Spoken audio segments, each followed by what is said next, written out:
Okay, General Treatment Products video training series. Right now we're going to talk about installation of the W100 controller.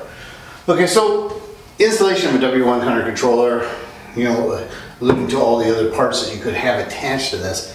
What you really need to be focused on when you go to install one is that you have the proper inlet, the proper outlet, of course have a power supply locally, and that you keep your wires nice and tidy and neat and things like that. You don't want them going past some motors or anything like that. You want to keep it all nice and clean. That when you get installed, make sure inlet, isolation valve, definitely have an isolation valve. Should have some kind of strainer and screen in there. You can see we got a strainer and a screen. If you didn't buy the flow switch assembly, you should have one. Flow switch will make sure that we do not feed chemical when we're in the off position. That you have some kind of sampling valve just so you can do your maintenance, you can do your testing.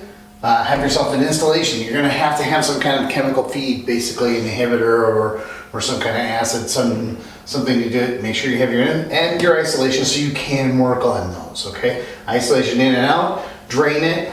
Now you can go ahead and work and clean everything up. Installation is going to be key to making sure too that we have this out of the setting sun. You don't want to get it in the setting sun, you're going to ruin the LCD. And if you have a setting sun application, we do have Polycube